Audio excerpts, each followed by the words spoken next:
வணக்கம். ஒரு புன்னகையோடு தான் சமாதானம் ஆரம்பமாகிறது. இதை சொன்னவர் புனிதர் அன்னை தெரசா அவர்கள். லேவியராகமம் 3வது அதிகாரத்திலே சமாதான பலியை குறித்து நாம் கண்டுகொள்ள முடியும்.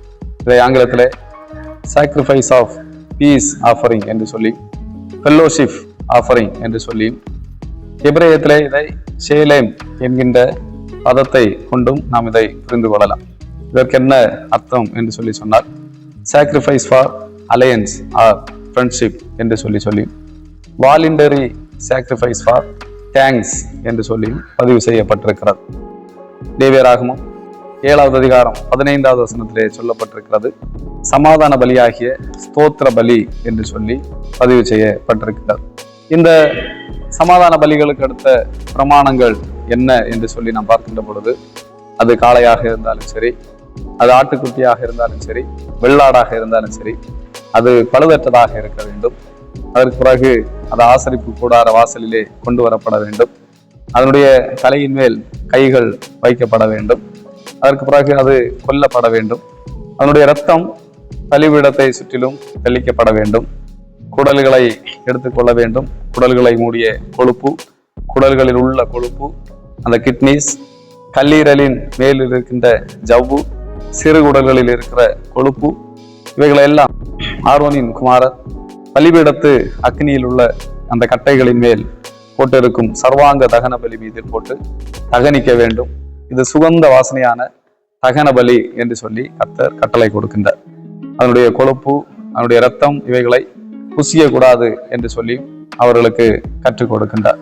இந்த காளை, இந்த ஆட்டுக்குட்டி, இந்த வெள்ளாட்டினுடைய இரத்தம் சமாதான பலியாக செலுத்தப்பட்டது இயேசு கிறிஸ்துவுக்கு அடையாளமாக இருக்கிறது ஆகும்.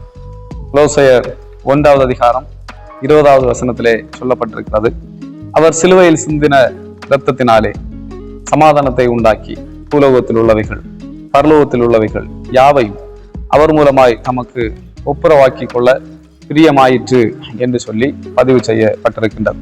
இன்னும் நாம் எபேசியர் 2வது அதிகாரம் 13 முதல் நாம் படிக்கின்ற பொழுது அந்த திருவசனங்கள் இப்படி சொல்லுகிறது. முன்னே தூரமாயிருந்த நீங்கள் இப்பொழுது கிறிஸ்து இயேசுவுக்குள் கிறிஸ்துவின் இரத்தத்தினாலே சமீபமானீர்கள். எப்படி எனில், அவரே நம்முடைய சமாதான காரணராகி இரு தரத்தாரையும் ஒன்றாக்கி பகையாக நின்ற பிரிவினையாகிய நடுச்சுவரை தகர்த்து சட்ட திட்டங்களாகிய நியாயப்பிரமாணத்தை நம்முடைய மாம்சத்தினாலே ஒழித்து இருதரத்தாரையும் தமக்குள்ளாக ஒரே புதிய மனுஷனாக சிருஷ்டித்து இப்படி சமாதானம் பண்ணி பகையை சிலுவையினாலே கொன்று அதனாலே இருதரத்தாரையும் ஒரே சரீரமாக தேவனுக்கு ஒப்புரவாக்கினார். அல்லாமலும் அவர் வந்து தூரமாயிருந்த உங்களுக்கும் சமீபமாயிருந்த அவர்களுக்கும் சமாதானத்தை சுவிசேஷமாக அறிவித்தார். அந்தபடியே நாம் இருதரத்தாரும் ஒரே ஆவியினாலே பிதாவினிடத்தில் சேரும் சாக்கியத்தை அவர் மூலமாய் பெற்றிருக்கிறோம் என்று சொல்லி பதிவு செய்யப்பட்டிருக்கிறது.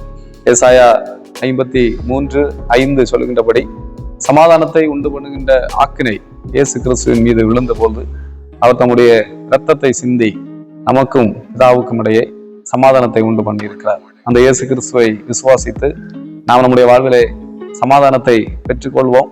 அந்த சமாதானத்தை இயேசு கிறிஸ்துவோடு உள்ள ஐக்கியத்தின் வழியாக ஒவ்வொரு நாளும் நம்முடைய வாழ்விலே அனுபவிப்போம். அது மட்டுமல்ல, இந்த சமாதானத்தை பிறருக்கும் பகிர்கின்றவர்களாக, சமாதானம் பண்ணுகிறவர்களாக, தேவனுடைய புத்திரர்களாக இந்த உலகத்திலே நாம் வாழ்வோம். ஆண்டவர் தம்முடைய சமாதானத்தினால் நம் அனைவரையும் நிரப்புவாராக. ஆம்.